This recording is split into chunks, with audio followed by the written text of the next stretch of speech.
안녕하세요. ITQ 자격증을 준비하고 계시는 수험생 여러분 모두 반갑습니다. 저는 현재 ITQ와 GTQ 시험 감독으로 활동 중인 김민정 강사라고 합니다. 반갑습니다. 이번 강의는 26년 2월 7일에 진행된 ITQ 인터넷 2교시 비유형 문제풀이 준비했습니다. 원래 제가 한글, 파워포인트, 엑셀 과목의 기출문제풀이를 많이 업로드했었는데요. 시험장에 가보면 마스터 자격증을 준비하시는 분들 중에 인터넷 과목을 시험 보시는 분들이 생각보다 많으세요. 왜냐하면 다른 과목보다는 검색만 잘하면 되기 때문에 취득하기가 좀 쉬운 편이고 시간도 많이 걸리지 않고요. 대부분 조금 일찍 조기 퇴실하시는 분들은 인터넷 과목이나 엑셀 과목인 경우가 많습니다. 그래서 군인분들이나 시험 준비 시간이 좀 부족하신 분들이 인터넷 과목에 많이 도전하시거든요. 그래서 이번 강의는 ITQ 인터넷 기출문제를 함께 풀어보면서 함께 인터넷 시험을 준비해 보도록 하겠습니다. 시험이 시작되면 답안 파일부터 여셔야 되는데요. 내 PC 더블 클릭하시고 그리고 문서 폴더로 갑니다. 폴더 중에 문서 폴더, 그러면 ITQ 폴더가 시험이 시작되면 생성이 되어 있습니다. ITQ 더블 클릭해 주시고요. 그 안에 답안 파일 다시 인터넷이라는 문서가 보이실 겁니다. 그 문서를 다른 이름으로 저장을 해 주시면 돼요. 더블 클릭해서 열어볼게요.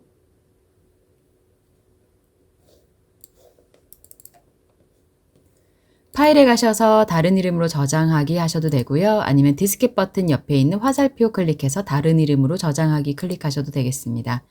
그러면 같은 자리에다가 저장하시면 됩니다. 내 PC의 문서에 ITQ 폴더에다가 저장을 해주시는데 파일 이름은 수험번호, 본인 수험번호 8자리. 저는 수험번호가 없으니까 그냥 1, 2, 3, 4, 5, 6, 7, 8로 할게요.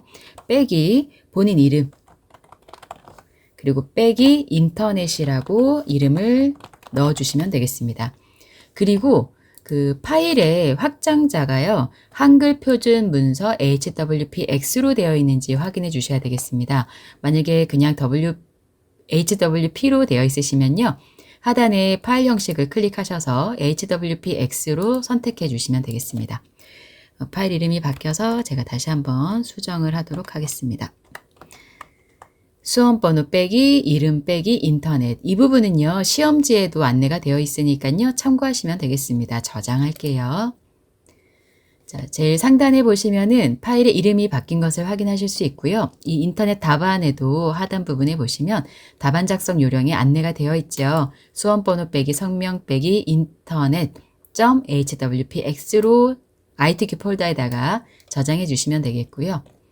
답안 전송 방법은 제가 영상을 따로 준비해 놓은 게 있으니까 참고해 주시면 되겠습니다. 인터넷 시험은 2교시와 3교시에 주로 진행이 되는데요. 2교시에 시험 보시는 분들은 B유형, 3교시에 시험 보시는 분들은 C유형입니다. 시험지에 기재되어 있으니까 참고하셔서 본인 문제 유형, 저는 B라고 입력하겠습니다. 2교시 문제 풀이해 볼 거거든요. 그리고 수험번호 넣어주시고 본인 이름 넣어주시면 됩니다. 문제 유형 쓰실 때 대문자, 소문자 상관없습니다. 제가 문제를 불러와서요. 문제를 풀면서 답안을 넣어보도록 하겠습니다. 자, 우선 바로 문제 풀기 전에요. 답안 작성 요령 한번 볼게요. 답안 작성 요령에 보시면은 답안 작성 절차는 시험 진행 순서대로 따라가 주시면 되고요. 답안 전송 방법 다 영상 준비되어 있으니까 참고해 주시고 그리고 시험 시작 전에 시험과 무관한 프로그램의 실행을 중지시켜 달래요. 채팅하시거나 파일 공유하시는 것은 하시면 안 되고 시험장에 도착하시면 인터넷 잘 되는지 그리고 한글, 영어 잘 입력되는지는 확인하시면 됩니다. 문제의 번호라고 표시되어 있으면 번호만 답안에 기재를 해주셔야 되고요. 정답이라고 표시되어 있으면 정답만 또 기재해 주셔야 되고 정답과 URL이라고 표시되어 있으면 정답과 함께 그 정답이 입력되어 있던 그 주소죠. URL을 함께 기재해 주셔야 되겠습니다. 이대로 입력하지 않으시면 감점이나 오답으로 점수를 획득하지 못할 수 있겠죠. 문제 1번, 2번, 3번, 8번은 정답 번호만 써주시면 되는 거고요. 그리고 정답을 기록하시오라고 하면 한글이나 영어로 그대로 답안을 넣어주시면 되겠고 4번 문제 같은 경우는 정답도 넣으시고 주소도 함께 넣어주셔야 되겠습니다. 그리고 이 URL 문제 같은 경우는요. 개인 홈페이지나 블로그, 지식인 검색 같은 곳에서 나온 결과는 답안으로 인정되지가 않습니다. 백과사전 아니면은 네이버 사전 이런 데서 검색하신 거는 괜찮습니다. 문제 9번의 이미지 파일은 인터넷 답안 파일에 삽입하셔야 되고 지정된 이미지 크기가 있으니까요. 그 사이즈대로 변경해 주시면 됩니다. 나머지 제시한 단위나 플레임 등의 조건에 맞도록 답안을 넣어주시면 되겠습니다.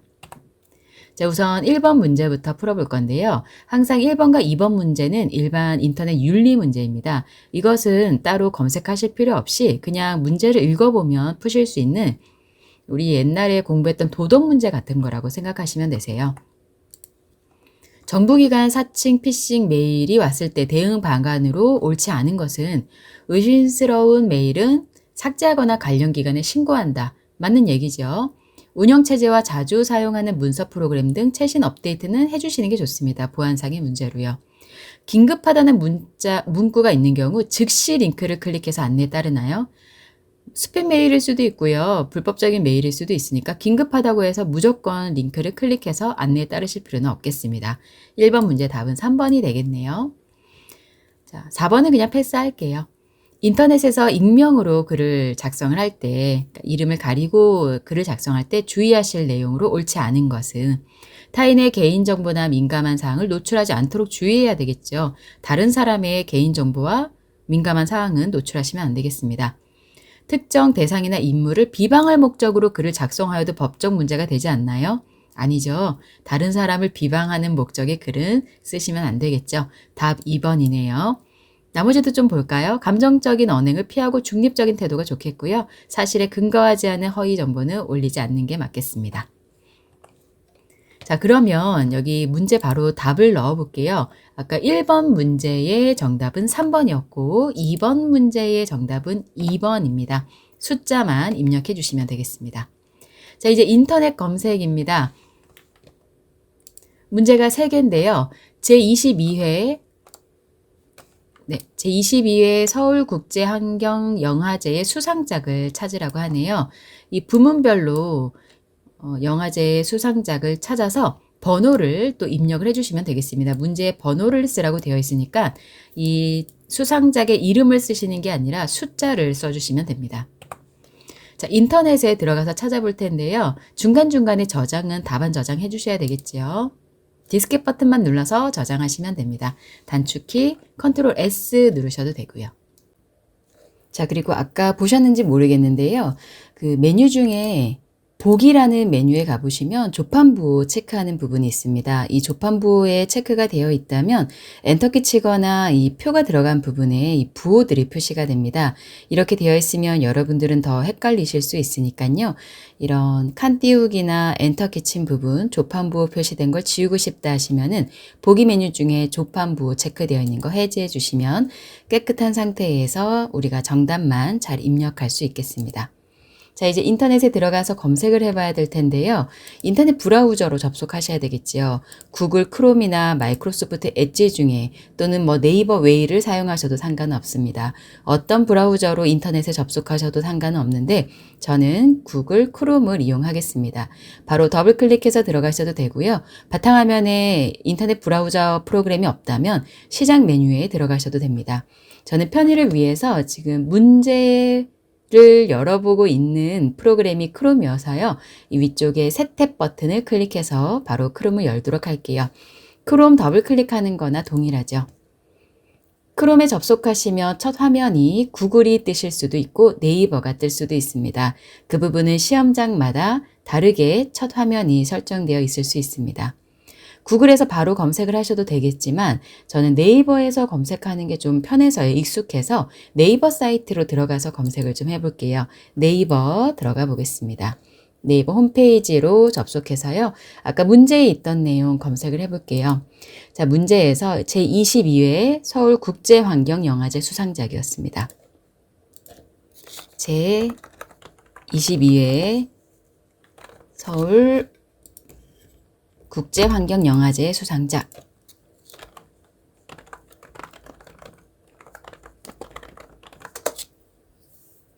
자, 그러면 수상 정보들이 쭉 보여지고 있는데요. 첫 번째로는 국제경쟁 부문 대상입니다. 국제경쟁 부문 대상 평화를 찾아서입니다. 평화를 찾아서는 3번에 있습니다. 3-1번 문제의 정답은 3번. 자, 그리고 한국경쟁 부문 대상. 한국경쟁 부문 대상. 여기 있네요. 종이 울리는 순간이고요. 종이 울리는 순간 1번이네요. 자, 그리고 국제경쟁 부문 관객상입니다. 국제경쟁 부문 관객상. 우리가 잠들던 곳입니다. 우리가 잠들던 곳 4번이네요. 답 나왔네요. 3번, 1번, 4번입니다. 바로 문제에 넣어 볼게요. 3번, 1번, 4번. 정답의 번호만 넣으시면 되겠습니다. 자, 문제 4번 가보겠습니다. 인공지능이나 자동화된 시스템의 의사결정 과정에 인간이 개입하여 검증, 보완하는 구조를 말한다. 즉, 기계가 스스로 학습하거나 판단하더라도 최종 판단이나 오류 수정에는 사람이 직접 참여하는 형태, 이것을 일컫는 용어를 검색해서 정답과 함께 URL도 넣어주셔야 되겠습니다. 제가 이 부분은 좀 보면서 써야 될 것 같아서요. 창을 좀 옆으로 빼서 작업해 보겠습니다. 위에 검색창에 지우고요. 3번 클릭하셔도 바로 파랗게 블럭이 잡히기 때문에 쉽게 지우실 수 있고요. 직접 지워주셔도 됩니다. 인공지능이나 자동화된 시스템의 의사결정 과정에 인간이 개입하여 검증, 보완하는 구조라고만 우선 검색해 볼게요. 자, AI 브리핑에 있는 내용은 패스하시고 아래로 좀 내려가 보시면 네이버 지식백과에 휴먼 인더 루프 시사상식 사전이 있습니다. 제가 이전에 그 AI 강의를 하면서 좀 찾아봤던 내용이어서 파란색 글자가 아니고 보라색인데 여러분들은 글자색은 신경 쓰지 않으셔도 되죠. 한 번이라도 접속했던 내용은 글자색이 보라색으로 되어 있습니다. 휴먼 인더 루프, 인공지능이나 자동화된 시스템의 의사결정 과정에 인간이 개입하여 검증, 보완하는 구조를 말한다. 자, 문제에서 제시되어 있는 내용 그대로입니다. 자, 그러면 휴먼 인더 루프예요. 복사해서 붙여넣고요. 컨트롤 C, 블럭 잡고 컨트롤 C, 답안에다가 정답에 컨트롤 V 하는데 영문도 넣을 거예요. 자, 그러면 여기 컨트롤 V 했을 때 데이터 형식 선택하라고 되어 있거든요. 텍스트 형식으로 붙이기 그대로 확인 버튼 눌러주시면 되고요. 한글만 넣어주셔도 되긴 하겠지만 영어도 같이 넣어보도록 하겠습니다. 외국어 표기가 있으니까요. 여기 영어라고 되어 있는 부분 빼고 블럭 잡아서 컨트롤 C, 그리고 답안 파일에다가 다시 한번 괄호 열어서 컨트롤 V, 텍스트 형식으로 확인 붙여넣기 하겠습니다. 그리고 괄호 닫아줄게요. 자, URL도 함께 넣어야 되겠습니다. 자, URL 위쪽에 제목이 아니라 주소 표시줄이 있습니다. 클릭 한번 하시면 블럭이 파랗게 잡히거든요. 이 부분이 URL인 거죠. 파랗게 블럭 잡혀 있을 때 컨트롤 C 똑같습니다. 그리고 답안 파일에 가셔서 컨트롤 V 해주시면 되겠습니다. 자, 이 부분은 자동으로 들어갑니다. 텍스트 형식 유지하는 거 체크하는 게 없습니다. 자, URL에 terms.naver.com이라고 되어 있잖아요. 네이버 지식백과 사전에서 찾은 내용이다. 그래서 이 주소는 그대로 사용하셔도 되겠습니다. 자, 한번 저장할게요. 중간중간에 디스켓 버튼 눌러서 저장해 주셔야 안전하겠습니다. 자, 다시 인터넷 창으로 들어갈 건데요. 이번에는 5번 문제 풀어보겠습니다. 요거 닫을게요. X 표시로. 자, 위에 검색창에 따다닥 3번 클릭하니까 글자가 전부 다 파랗게 블럭 잡혔어요. 여기에다가 이제 5번 문제 풀어볼 건데, 표준지 공시지가란 대한민국 전국의 개별 토지 중에 지가 대표성 등이 있는 토지를 선정 조사하여 평가 공시하는 것으로서 매년 1월 1일 기준 표준지의 단위 면적당 가격을 말한대요. 다음 소재지에 2026년 표준지 공시지가를 검색해서 정답을 넣으라고 하네요. 자, 찾아보겠습니다. 검색창에다가요. 표준지 공시지가 엔터. 자, 그러면 부동산 공시가격 알림이에 여기 표준지 공시지가 열람하는 게 바로 있습니다. 클릭해서 들어가 볼게요. 사이트에 들어가셔도 되고 최대한 내가 찾고자 하는 내용에 근접한 링크를 클릭해 주시는 게 좋겠죠. 자, 그러면 여기 2026년도 검색 연도 되어 있고요. 서울특별시 은평구 찾을게요. 역촌동 검색해 보겠습니다. 2026년 공시지가. 자, 14-91번지거든요. 그런데 여기 뭐 따로 번지수를 검색하는 건 없어서 순서대로 내려가 보도록 하겠습니다. 소재지가 그래도 숫자가 오름차순으로 정렬이 되어 있으니까요. 두 번째 페이지에 가보면 14-91번지 여기 있네요. 자, 공시지가가 5471000으로 되어 있습니다. 5471000. 답 넣어보겠습니다. 5471000. 공시지가 금액이니까 원단이라고 했잖아요. 단위 원 써주고요. 여기 콤마도 천 단위 콤마도 좀 편의를 위해서 찍어주도록 하겠습니다. 자, 이렇게 입력하도록 하겠습니다. 자, 문제 5번까지 좀 쉽게 검색이 된 편이네요. 문제 5번 같은 경우는 이렇게 사이트에 들어가서 직접 뭔가를 더 찾아내는 문제가 나옵니다. 뭐 과거의 날씨라든지 통계 내역 같은 문제들이 많이 나오고 있습니다. 자, 이제 문제 6번, 7번, 8번은 인공지능을 이용을 하셔야 됩니다. 인터넷 검색 엔진에서 검색하셔도 되고요. 생성형 인공지능, 뭐 제미나이나 챗 GPT 어떤 도구든지 사용하셔서 정답을 찾은 후에 기재해 주시면 되는데 전부 다 인물을 검색해야 되고 용어 검색해야 되고 그리고 인공지능과 나눈 대화에서 틀린 설명 찾아서 번호를 넣어 주셔야 되겠습니다. 자, 그런데 그 인공지능을 사용을 하실 때는요, 예전에 어떤 강사님이 올리신 영상을 제가 본 적이 있는데, 그 수험생 분들이 좀 많이 문의를 해주셔서 제가 보게 됐어요. 그 강의에서 AI를 사용을 하려면 시험장에 도착해서 바로 로그인을 해 놓으세요라고 하셨었는데, 그게 그 한국생산성본부에서도 좀 이슈가 되긴 했었습니다. 여러분들 그 인공지능 검색하신다고 해서 로그인은 하시면 안 됩니다. 왜냐하면 저희가 시험이 끝나면 시험 끝나고 나서 바로 시험지를 다 회수를 하거든요. 그래서 몇 장을 사용하고 몇 장이 수거됐는지 다 체크를 해야 됩니다. 왜냐하면 시험 당일에는 문제가 유출이 되면 안 되거든요. 그리고 시험이 종료가 되고 나면 그 다음에 한국생산성본부 사이트를 통해서 문제 확인이 가능합니다. 그런데 만약에 여러분들께서 AI 문제를 풀기 위해서 로그인을 하신다면 그날 집에 가셨을 때 다시 로그인을 하면 여러분들이 검색한 문제가 그대로 다 남아 있잖아요. 그래서 문제 유출의 위험이 좀 있어서 원래는 AI는 로그인 하실 필요가 없는 거고요. 출제되고 있는 모든 문제 역시 로그인을 하지 않고도 푸실 수 있는 문제만 출제가 되고 있으니까요. 그때그때 바로바로 로그인 하지 않고 검색하시면 됩니다. 그리고 또 로그인 하려면 아이디랑 비밀번호 기억하셔야 되고 안 찾아지면 또 틀리다고 하면 또 찾으셔야 되고 번거롭거든요. 바로 그냥 검색하시면 되세요. 자, 다음 문장이 설명하는 인물 검색해 보도록 하겠습니다. 여자래요. 그러면 인공지능한테 가서 이제 찾아볼 건데 여자이고 1946년 미국에서 태어났대요.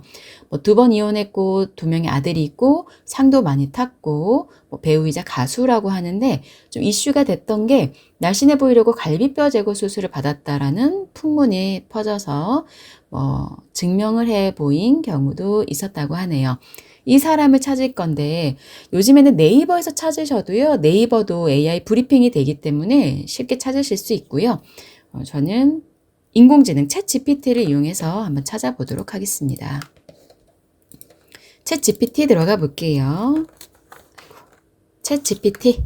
요즘에 챗 GPT를 워낙 많이 쓰시기 때문에 첫 글자만 써도 바로 챗 GPT 사이트로 들어가실 수 있습니다.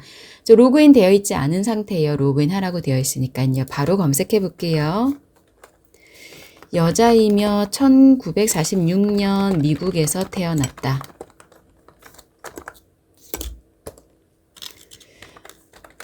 두 번 이혼했고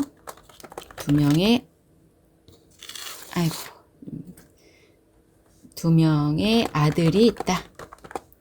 아카데미상, 그래미상, 에미상, 골든 글로브상 모두 뺄게요. 상 수상한 배우이자 가수이며 잘록한 허리를 질투한 팬들이 날씬해 보이려고 갈비뼈 제거 수술을 받았다는 풍문을 퍼뜨리기도 해서 의사를 불러 갈비뼈가 모두 멀쩡하다는 것을 증명하기도 했다. 나는 누구인가?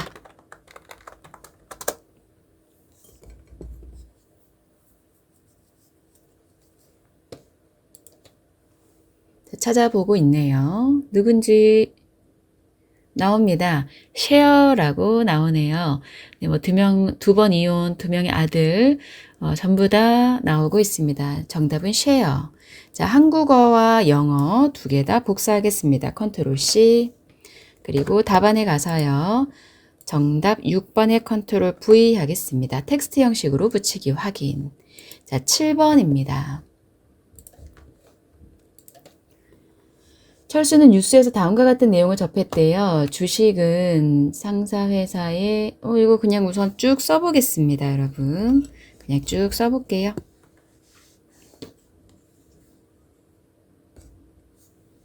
주식은 상사회사의 자본을 구성하는 단위이다. 원래 주식은 어원적으로 회사에 대한 괄호 하겠습니다. 청구권을 의미하지만 오늘날에는 상법의 정의를 따라 자본의 구성 단위이자 권리자의 지위를 증명하는 존재라는 의미가 있다. 우선 이렇게 해서 검색을 해보고요. 더 자세히 이해하기 위해서 인터넷 검색 아래 사이트를 발견했다고 하는데 그 부분도 추가로 넣어주면 더 좋긴 하거든요. 자세하게 나오긴 하거든요. 다 넣어볼까요? 정확하게 하기 위해서. 여러분들 그 시험장에 가시면 인터넷 과목은 좀 시간이 여유가 있으실 겁니다. 그래서 검색 아예 하실 때 최대한 좀 정확한 정보를 많이 넣어주시는 게 좋습니다. 언더바 가로 열어서 더 자세히 이해하기 위해 인터넷 검색 사이트를 발견했고 이 주소 사이트에 따르면 주식에는 크게 두 가지 권리가 부여되어 있으며 이 중 재산권은 괄호 청구권과 청산시 자산 분할 청구권, 신주 배당 청구권으로 구성된다. 여기에서 괄호 부분에 들어갈 단어를 찾아줘 라고 해보겠습니다.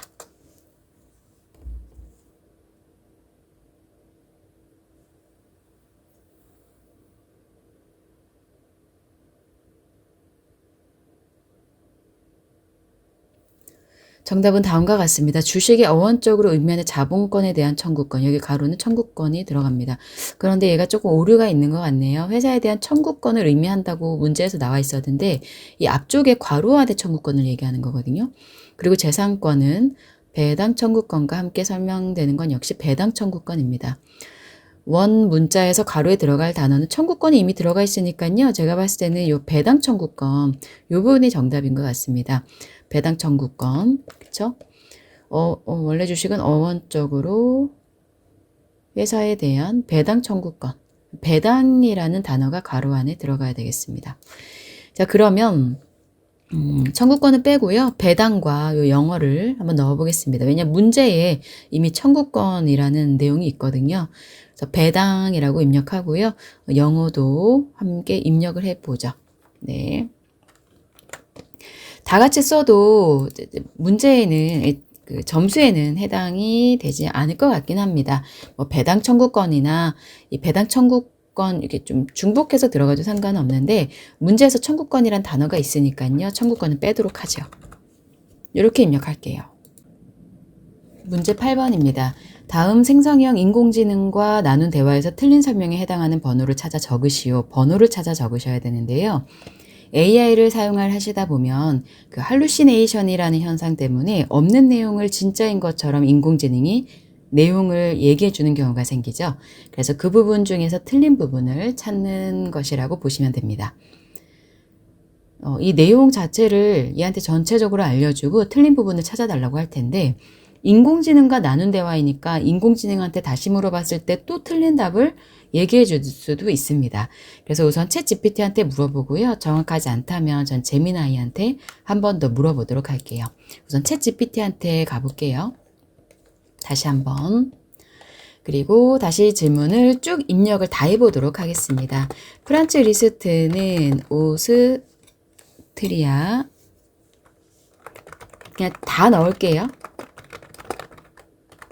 가로 낭만파 음악의 거장 중 하나이다. 리스트는 체르니로부터 피아노를 배웠다. 또한 어린 시절 살리에리에게 음악을 배우기도 했으므로 베토벤, 슈베르트와는 동문이라고 할 수 있다. 압도적인 기교와 큰 손으로 화려한 연주를 뽐냈으며 그가 남긴 악보들은 현대의 피아니스트들에게도 매우 어려운 곡이라 평가받고 있다. 여러분, 그 인터넷 시험은 똑같은 문제가 절대 출제될 수가 없죠.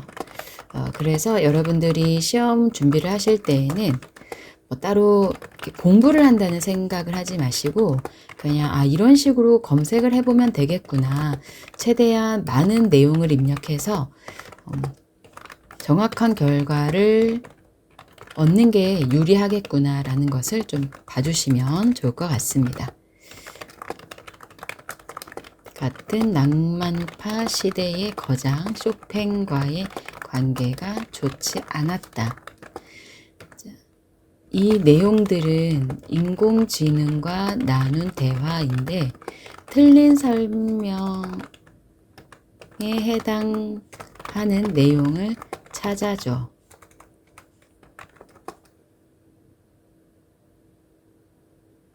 이렇게 보내볼게요.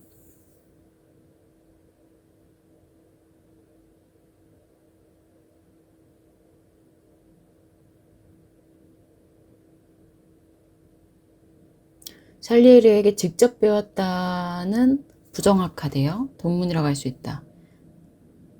틀린 게 너무 많이 나오는데요. 자, 틀린 설명은 살리에리에게 직접 배웠다. 베토벤, 슈베르트와 동문이다. 쇼팽과 사이가 나빴다.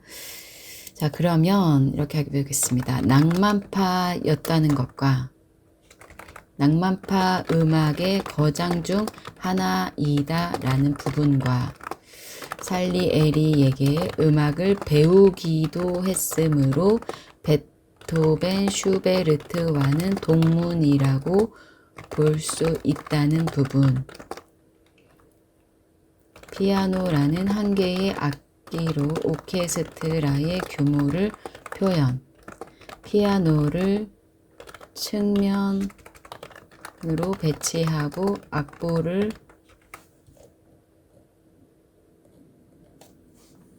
외워 연주, 쇼팽과의 관계가 좋지 않았다는 부분 중에 틀린 설명은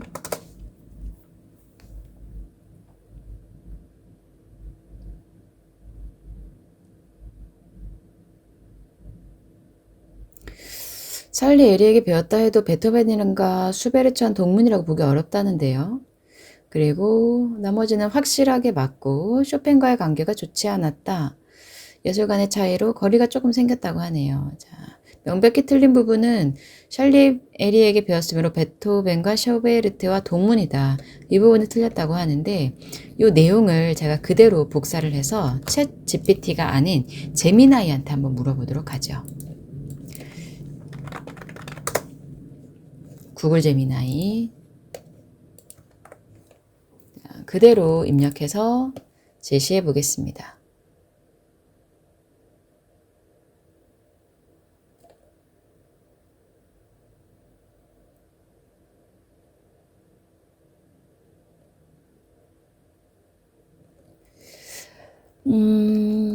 제미나이는 쇼팽과의 관계가 좋지 않았다 부분이 잘못된 성명이라고 하네요. 리스트와 쇼팽은 각별한 동료이자 친구였다고 해요. 이렇게 단정짓는 것은 명백한 오류라고 하고 이 부분 이제 베토벤과 슈베르트와 동문이다라는 부분은 동문이라는 표현을 어떻게 정의하느냐에 따라서 오해를 살 수 있다고 합니다. 살리에리에게 이론과 작곡을 배운 것도 맞고 제자였기 때문에 스승이 같다는 점에서 연결고리가 있다. 그래서 이 부분이 조금 애매하다고 나오긴 합니다. 근데 제가 이 문제를 봤을 때요. 미리 답안을 좀 확인을 해 봤습니다. 이게 왜 그랬냐면 제가 여러분들과 함께 문제를 풀 때 이 인공지능과 나눈 대화에서 틀린 설명을 찾는 거잖아요. 그런데 제가 챗 GPT로 이 내용을 여러 번 검색을 해 봤거든요. 그런데 그때마다 물어볼 때마다 결과가 다 다르게 나왔었어요. 그래서 제가 로그인을 해서 물어보기도 하고 그냥 물어보기도 하고 물론 우리 시험 보실 때는 로그인 하실 필요가 없죠. 그리고 또 다른 AI한테도 물어보기도 하고 또 지금처럼 제미나이한테 물어보기도 했는데 결국에 정말 틀린 설명은 쇼팽과의 관계는 좋았다라는 게 이 인공지능 결과였습니다. 그래서 여러분들이 이제 정확하지 않은 아까 챗 GPT에서는 틀린 설명에 해당하는 번호를 찾아서 넣으라고 했는데 이게 여러 개의 번호를 넣는 게 아니잖아요. 한 개만 넣으셔야 되거든요. 그런데 인공지능한테 물어봤을 때 2번도 틀린 것 같고 5번도 틀린 것 같다고 했잖아요. 그러면 지금처럼 여러분들이 많이 쓰시는 제미나이나 챗 GPT나 퍼블릭시티나 평소에 사용하시는 인공지능을 통해서 조금 더 구체적으로 물어보시면 좋을 것 같습니다. 아니면은 이 프란츠 리스트라는 인물에 대해서 물어보고요. 이 번호에 해당하는 내용을 조금 더 찾아보시는 것도 좋을 것 같고요. 그래서 저는 제미나이의 결과를 믿고 5번이라고 답을 넣어주도록 하겠습니다. 자, 답은 조금 있다가 5번 알고 있으니까 조금 이따 입력하고요. 바로 실용 검색으로 들어가 볼 건데, 실용 검색은 길찾기를 이용을 해서 길찾기 검색 화면을 캡처해서 넣으셔야 되고요. 그리고 거리 구해야 되고, 환급 기준 금액, 요거 쭉 다 찾아보도록 하겠습니다. 자, 창 닫고 네이버에서 찾아볼 건데요. 길찾기 서비스니까 지도 사용하시면 되거든요. 네이버 첫 화면으로 가서요. 네이버 지도 사용하겠습니다. 네이버 지도 사용하셔도 되고 카카오 맵 사용하셔도 상관없습니다. 자, 길찾기 왼쪽에 클릭해서요. 연수동 행정복지센터에서 출발지 연수동 행정복지센터 엔터 나오네요. 밑에 클릭할게요. 그리고 도착지는 국립충주기상과학관 밑에 나옵니다. 클릭하고 엔터 길찾기 해보겠습니다. 길찾기 서비스를 이용하여 충주 연수동 행정복지센터에서 국립충주기상과학관을 도보로 가는지도 찾을게요. 도보로 갑니다. 자, 50km 이내인데요. 다시 해볼게요. 연수 1동이 아니고 연수동 행정복지센터 충주에 있는데 인천이 찾아졌네요. 네, 연수동 행정복지센터 충주에 있는 연수동이고요. 제가 아까 찾은 것은 인천이 찾아졌습니다. 죄송합니다. 그리고 국립충주기상과학관을 도보로 가는 위에 도보 클릭했습니다. 지도 경로를 찾아 전체 화면 길찾기 화면을 캡처해서 답안 파일에 넣을 겁니다. 이미지 사이즈는 150mm에 100mm로 할 거예요. 자, 그럼 화면 크게 키워서 전체 화면 캡처할 건데요. 마우스 휠을 좀 굴리시면 조금 더 화면을 확대해서 사용하실 수 있겠습니다. 윈도우 키와 쉬프트와 S를 누르시게 되면 캡처할 수 있는 이 프로그램이 열리고요. 시작 메뉴에서 캡처 및 스케치 메뉴 이용하셔도 되겠습니다. 자, 저는 창 전체 캡처할게요. 자, 위쪽에 세 번째 버튼 창 캡처 클릭하시고 창 있는 제목 표시줄 여기 하늘색 부분 딸깍 클릭해주면 창이 캡처가 되었습니다. 그리고 답안 파일로 가도록 하겠습니다. 자, 아까 문제 8번의 정답은 5번이었고요. 이 답안에다가 캡처해서 붙여넣기 해야 되죠. 캡처는 아까 했으니까 컨트롤 V로 붙여넣기 할 건데요.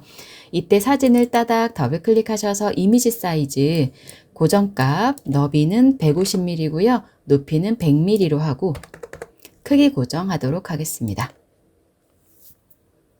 됐나요? 네, 나머지 부분은 손댈 부분은 없습니다. 그리고 그림 부분에 오셔서요. 요거 문서에 포함 체크되어 있는지 확인만 좀 해주시면 될 것 같네요. 설정하고 마무리하면 될 것 같습니다. 자, 문제 10번. 기후 및 식생대별 수목 유적 자원의 보존 및 자원화를 위한 국가수목원 확충 계획에 따라 설립된 국립세종수목원은 국내 최초의 도심형 수목원이래요. 국립세종수목원 관람 안내 추천 코스 3의 거리 찾아보겠습니다. 자, 네이버 들어가서 찾아볼게요. 길찾기 끄고요. 창을 좀 줄여서 작업해 보겠습니다. 국립세종수목원 관람 안내 추천 코스 3의 거리 국립세종수목원 추천 코스 3의 거리입니다. 3km네요. 거리 바로 나오네요. 자, 이 사이트는 국립세종수목원 사이트 바로 들어왔고요. 춘천 코스 3코스 전체 거리 3km입니다. 입력할게요. 쉽게 결과가 좀 나왔습니다. 답은 3km 단위까지 넣어주겠습니다. 자, 11번 KPS는 대중교통비 환급 지원 사업으로 국민의 교통비 절감 및 대중교통 이용 활성화를 위해 월 대중교통비 지출액의 환급 기준 금액을 초과하는 경우 환급해주는 제도이다. 저도 요거 사용합니다. 아주 좋은 제도죠. KPS 일반 성인 대상 모두의 카드 수도권 일반형의 환급 기준 금액이 얼마인지 검색해 보겠습니다. 자, 요거 창 닫고요. KPS 일반 성인 대상 모두의 카드 수도권 일반형 환급 기준 금액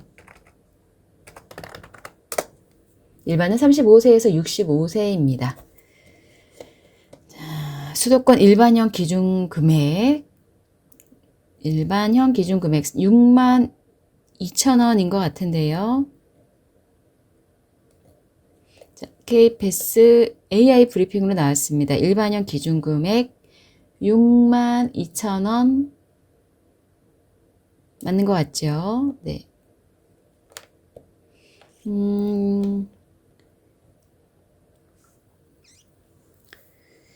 자, 다시 한번 볼까요? TS 한국교통안전공단에 들어가서 저는 조금 더 보겠습니다. 자, 수도권이죠. 일반형이고요. 그리고 환급 기준, 일반 국민 일반 환급 기준 금액은 62,000원, 단위가 1,000원 단위이기 때문에 62,000원 맞는 것 같습니다. 답안 62,000원으로 하겠습니다. 62,000원. 네, 아이고. 전단에 구분 쉼표도 넣어주도록 하죠. 자, 이제 마지막 문제 12번입니다.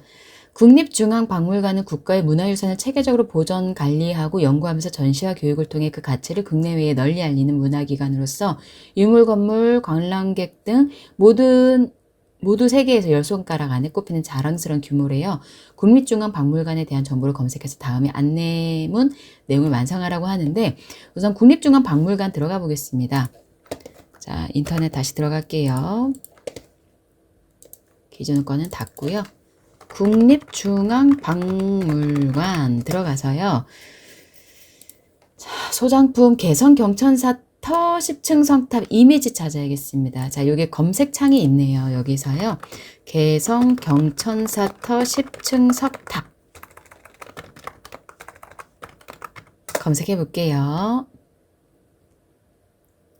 자, 여기 나왔습니다. 소장품 1개, 개성 경천사 터 10층 성탑. 국립중앙박물관의 사이트에 들어왔고요. 오른쪽 상단에 있는 돋보기 모양 이용해서 직접 소장품을 검색을 했습니다. 자, 요거 제목 클릭해 볼게요. 이미지 나옵니다. 자, 이미지는 저장을 해서 넣으셔야 되잖아요. 내려받기 버튼 있습니다. 클릭해서 자, 확인 버튼 내려받아 적겠죠? 그리고 답안에 가겠습니다. 이미지 삽입해 볼게요. 입력에 복사해서 붙여넣기 하셔도 괜찮습니다. 여러분 저는 저장을 했는데요. 저장해서 입력의 그림 버튼에 가보시면요. 다운로드 폴더에 그 사진이 들어와 있으실 겁니다. 제가 폴더에 다운로드 폴더에 들어왔더니 오늘 받은 파일이 있어요. 따닥 더블 클릭하면 바로 사진이 들어가게 되고요. 이 사진에는 이미지 크기가 없기 때문에 그냥 바로 넣으셔도 되겠습니다. 12-2번 국립중앙박물관 소장품 백두산 정계비 탑본 소장품 번호 찾아볼게요. 자, 다시 한번 검색 버튼 이용해서요. 백두산 정계비 탑본 찾아보겠습니다. 자, 검색해 볼게요. 소장품 번호 본관 838번이네요. 본관 838번. 까먹기 전에 바로 넣도록 하겠습니다. 본관 838번. 838번. 자, 시험장에서 많이들 여쭤보시는 게요. 글자색 왜 빨간색으로 나오나요? 검정색으로 바꿔야 되나요? 물어보시는데 글자색은 점수에 해당하지 않습니다. 그대로 두셔도 되고 찝찝하시면 검정색으로 바꿔주셔도 됩니다. 자, 그리고 또 하나 또 검색하겠습니다. 국립중앙박물관의 가족뮤지컬 알파블록스 S석 알파블록스 S석 입장료 44,000원이네요. 바로 넣을게요. 44,000원. 자, 마지막 우리문화유산 9개 전시 중 한국의 미술 전시 장소 또 찾아보겠습니다. 우리문화유산 9개 전시 중에 한국의 미술 나올까요? 안 나오네요. 그러면 다시 한국의 미술만 찾아보겠습니다. 우리문화유산을 찾아볼까요? 전시를 찾을게요. 국외 전시. 그러면 여기 위에 전시 메뉴에 가보니까요. 전시 메뉴들 중에서 우리문화유산 국외 전시가 있거든요. 요 메뉴로 찾아 들어가 보겠습니다. 그러면 거기에서 전시명 검색을 할 수 있겠죠. 한국의 미술 검색했어요. 그랬더니 나옵니다. 한국의 미술 요거는 이제 시간이 예전 거니까 제일 최근 걸로 26년 9월까지 진행 중인 요 한국의 미술 장소 나왔습니다. 미국 시카고 박물관이네요. 자, 답에 가서요. 답안에 가서 마지막 답안 넣겠습니다. 텍스트 형식으로. 아까 44,000원 글자색 검정색으로 바꿔줄까요? 자, 이렇게 해주시면 이제 모든 문제가 다 풀렸습니다. 여러분 그 문제 어렵지는 않습니다. 검색만 잘 해주시면 보통 인터넷 문제 같은 경우, 인터넷 과목 같은 경우는 시험장에 가보면 거의 뭐 20-30분 이내에 푸시는 분들이 많이 계시고요. 코로나 이후에 빠른 퇴실은 시험 종료 20분 전부터 가능합니다.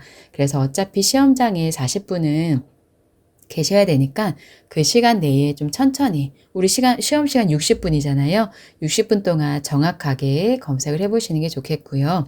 그리고 그 6번, 7번, 8번 AI 문제 중에서 좀 정확하지 않은 것 같다 하시는 것들은 그냥 AI에서만 검색하지 마시고요. 저는 아까 제미나이에서 검색해서 답안을 유출했잖아요. 그냥 네이버에 검색을 하시거나 구글에 검색하셔도 그 네이버가 AI 브리핑 기능이 생겼기 때문에 거기에서도 결과를 더 정확하게 유출하실 수 있습니다. 그리고 캡처하시는 거 시작 메뉴에 캡처 및 스케치 이용하셔도 되고 단축키 쓰실 분들은 윈도우 시프트 S키 이용하시면 쉽게 캡처하실 수 있겠습니다. 사이즈 잘 확인해 주시고요. 그리고 이미지 오른쪽 마우스로 다른 이름으로 사진 저장하셔도 되고 아니면 복사가 가능하다면 오른쪽 마우스로 복사하셔도 되고 저는 내려받기가 있었기 때문에 내려받기로 다운로드 폴더에 들어간 사진을 직접 입력의 그림 메뉴로 삽입을 하였습니다. 어떤 방법을 사용하셔도 상관은 없고요. 그림을 더블 클릭을 해보시면 그림에 문서에 포함되어 있는지 확인을 해주시면 좋을 것 같습니다. 자, 마지막에 블럭이 아무데도 잡혀져 있지 않고 그림도 선택이 되어 있지 않은 상태에서 디스켓 버튼 눌러서 저장을 해주시고요. 최종적으로 감독 PC로 답안 전송까지 해주시면 되겠습니다. 자, 이렇게 해서 인터넷 문제를 기출문제 한 가지 풀어봤는데요. 아까도 중간에 말씀드렸지만 똑같은 문제가 출제될 일은 없습니다. 여러분들은 내가 어떤 식으로 키워드를 잘 잡아서 검색을 해야 되는지를 보시면 좋고요. 특히 이런 박물관이나 미술관에 있는 이미지들 찾는 게 많이 나옵니다. 제가 아까 그 돋보기 이용해서 우리문화 유산 9개 전시 중에 한국의 미술이라고 검색하니까 안 나왔거든요. 그래서 아예 메뉴 중에 우리문화유산 9개 전시를 찾아서 그 안에서 한 번 더 검색을 했죠. 그래서 여러분들도 어떤 사이트에 들어가시면 위쪽에 그 주 메뉴들 중에서 내가 찾을 수 있는 메뉴가 있는지 한 번 더 보시고 그리고 그 안에서 검색창을 이용하시면 좀 정확하고 빠르게 답안을 유출하실 수 있을 것 같습니다. 자, 이렇게 해서 함께 문제 풀어봤고요. 여러분 인터넷 또 문제 다른 거 기출 문제로 연습해 보시면서 궁금한 부분 있으시면 댓글 남겨주시면 답변을 드리도록 하겠습니다. 이번 강의는 여기에서 마무리하겠습니다. 저는 다음 영상에서 뵐게요. 수고하셨습니다. 감사합니다.